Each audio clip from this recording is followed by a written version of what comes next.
The number in the model name already reveals its size.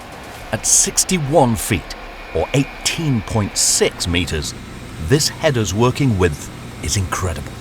That makes the FD261 one of the widest combine headers in the world, and the largest FlexDraper header in MacDon's lineup.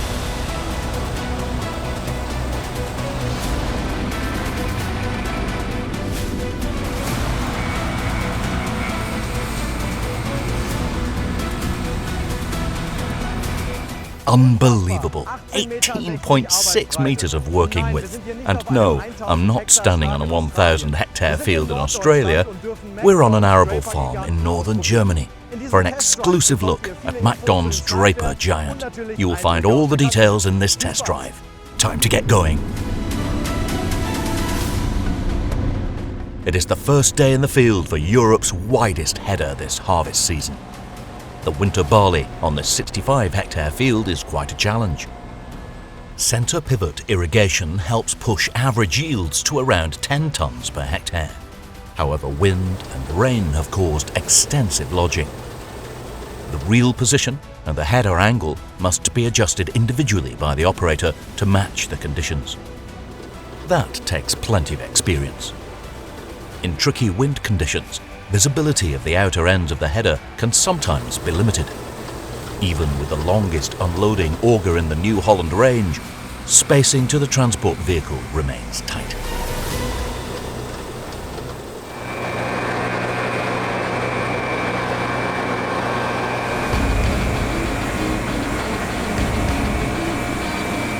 But it's not just the cutting width that makes the FD261 stand out.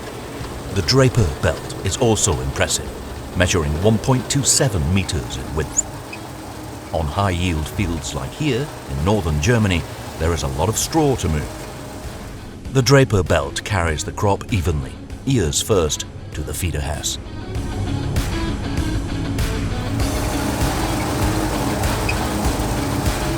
Thanks to its three-section design, the FD261 adapts well to the ground, despite its enormous width.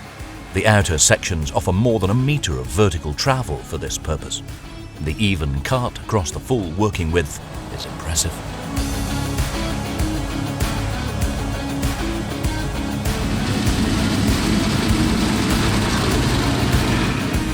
This header is more about performance than speed.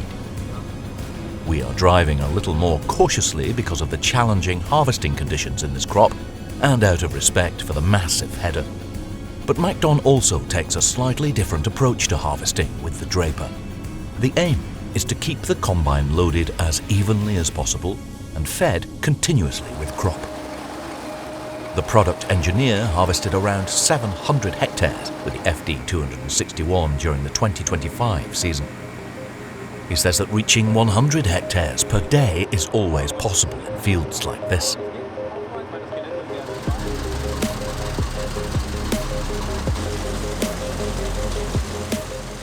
Thanks to its working width, the header fits well into a 36-metre tramline system, which also reduces driving over the crop and turning manoeuvres.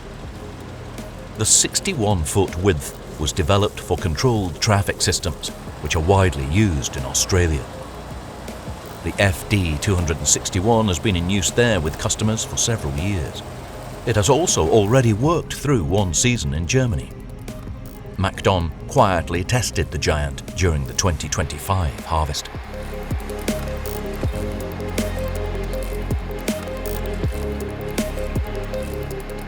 The company is based in the Canadian province of Manitoba.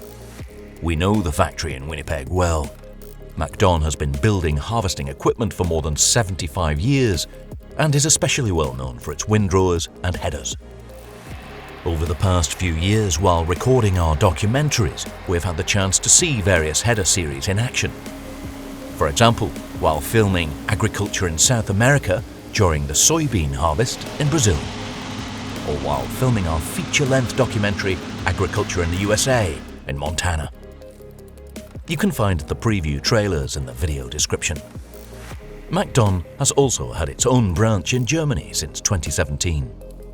What is new is that the windrowers are now also type approved in Germany as of this year. in our YouTube story about Shepa, an agricultural contractor, we showed you one of their earliest jobs. The link is also available in the video description. We also took a closer look at the New Holland CR11 in a previous test drive. At the time, we used a 15.25 metre wide header. As you can see, there is still even more potential. The FD261 is compatible with the top models from established combine harvester manufacturers. At around 6 tons, it is no major challenge compared with a large maize header. However, when it comes to headers this wide, straw distribution is also a key factor. It should be even and, as far as possible, cover the full working width. In countries where straw is swathed after combining, distribution accuracy is sometimes less critical. Here, in Mecklenburg Western Pomerania, however, farmers pay very close attention to straw distribution. Headwinds, varying straw volumes, and moisture levels make this task especially challenging. Unlike other manufacturers, New Holland uses a radar system on the CR11 to monitor the spreading width and adjust the speed of the spreader discs accordingly, independently of one another. We followed the machine for several hours, and at times it had to deal with strong crosswinds. As the drone footage shows, the system performs well across the entire cutting width. Road transport of the FD261 is handled with a transport trailer approved for road use in Mecklenburg Western Pomerania. However, given the length of the combination, tight bends can still be a challenge. So for anyone who has to move between fields frequently, this header is simply too large.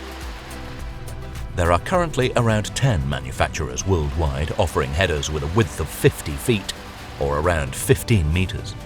At 60 feet and above, that number drops to 5, with a Brazilian manufacturer leading the way at 62 feet.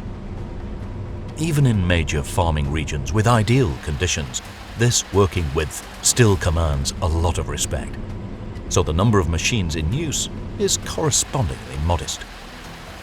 MacDon alone already has more than 35 15-meter headers in use with customers in Germany.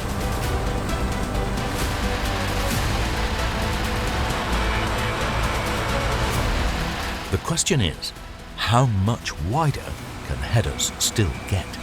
The next generation of high-performance combines is likely to provide the answer. And perhaps it will be a machine with dimensions no longer seen in Europe. If you want to see more from the world of agriculture and agricultural machinery, visit our website, farmworld.tv.